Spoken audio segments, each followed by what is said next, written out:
En fait, dans le service où j'étais en Australie, j'étais en hépatogastroentérologie. Et on faisait la visite tous les matins avec les internes, les médecins, etc. Et à un moment, on se retourne et on voit de l'autre côté la chambre privée, sauf que dans le lit, il y avait seulement un chien. Donc on se demande pourquoi, etc. Et on demande un peu. Et finalement, ils nous disent que là-bas, ils trouvent ça bien d'avoir les animaux de compagnie avec les patients, surtout s'ils habitent seuls, etc. Donc en fait, le patient garde son animal de compagnie avec lui, là en l'occasion son chien, et ensuite c'est l'infirmière qui s'occupe de prendre le chien et d'aller le promener et ensuite de le ramener.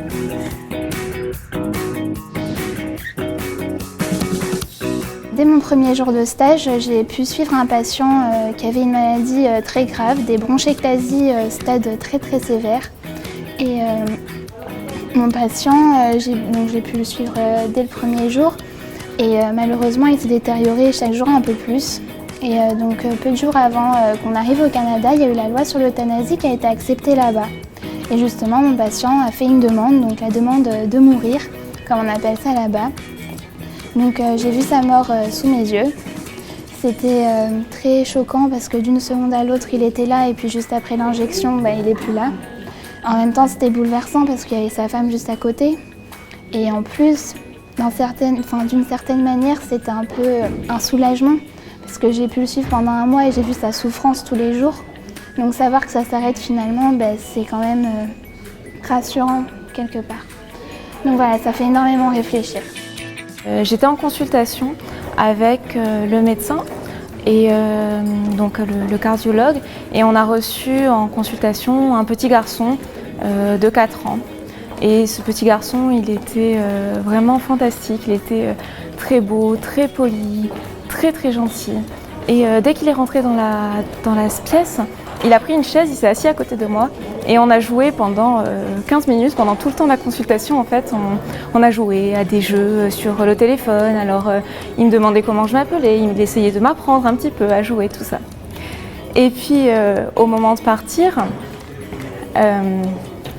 je lui dis à bientôt. Et là il me regarde, il me dit je sais qu'on se reverra. Et il s'en va. En fait, ce petit garçon, il avait une maladie congénitale très grave et il lui restait 1 an à vivre à tout casser. Et ce petit garçon, il m'a bouleversée parce que je me suis dit, mais il a une force, il m'a impressionnée, il était incroyable et je me suis dit, mais c'est pour ça que je fais médecine. J'ai envie de me battre pour ces patients-là, j'ai envie de me battre pour ce petit garçon pour pouvoir me dire, oui, un jour on se reverra. Et je crois que ça a été vraiment révélateur pour moi et ça m'a vraiment donné envie de faire de la pédiatrie. On avait le même rôle que les étudiants de là-bas, mais on n'était pas jugés en fait dans ce qu'on disait, si on avait faux ou quoi, on n'était pas du tout jugés, mais c'était assez convivial quoi. On avait des patients qui nous étaient attribués et qu'on suivait. C'était pas forcément les internes qui présentaient les patients, mais c'était aussi les externes qui faisaient la présentation des patients aux médecins quoi, pendant le staff. Disons qu'au Canada, se sent un peu plus impliqué dans la prise en charge du patient.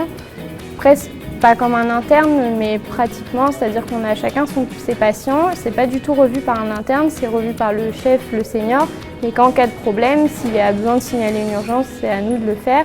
Mais c'est vrai qu'on se sent plus impliqué dans les dossiers, plus considéré. Mon fait le plus marquant pendant ce stage, c'est d'avoir fait un accouchement toute seule.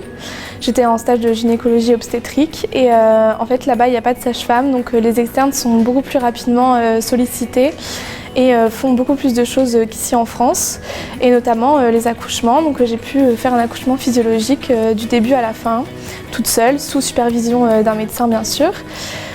Donc j'ai pris en charge la maman et donc le bébé est né en pleine forme. J'ai fait tout ce qu'il fallait, les soins, prélèvement de cordon, j'ai examiné le placenta, donc vraiment tout de A à Z. Mais ce bébé, il n'avait pas de prénom, parce que tout le monde m'a demandé ça, quel était le prénom du bébé que j'ai accouché, et il n'avait pas du tout de prénom parce que les parents ne savaient pas. Et au Québec, la loi autorise 30 jours pour donner un nom à son enfant, contrairement en France où c'est 3 jours. On l'a nommé Charles-Henri. On était toutes les 3 d'accord.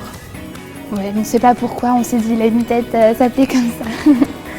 Et ensuite, donc, on ne savait pas quoi faire parce qu'il était trop petit pour le remettre dans la rue ou quoi que ce soit. On l'a amené chez le vétérinaire en bas de chez nous.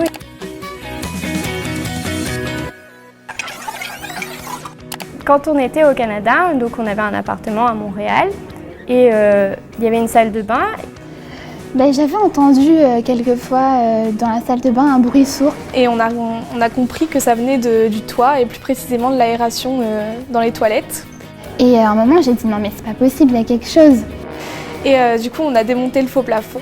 Et là, il y a un petit moineau qui est tombé, tout petit. On l'a nommé Charles-Henri. Il a couru partout, on a dû se tordre dans tous les côtés pour essayer de le récupérer. Et ensuite, donc, on ne savait pas quoi faire parce qu'il était trop petit pour le remettre dans la rue ou quoi que ce soit. Donc on est allé chez le vétérinaire juste à côté de chez nous. Ils nous ont dit de l'amener à la SPA, sauf que c'était à l'autre bout de Montréal. Donc on a fait tout un voyage avec le saladier et Charles-Henri à l'intérieur qui faisait piou-piou dans le métro. On se dit que ça valait le coup quand même pour pas laisser à la rue. C'était un super souvenir en tout cas. Voilà. Les étudiants, il a tout gâché, c'est pas possible. On recommence depuis le début. Là, tu peux pas vous mettre là, c'est pas le seul camp où passer derrière. Si. Ah bon? Je suis le premier.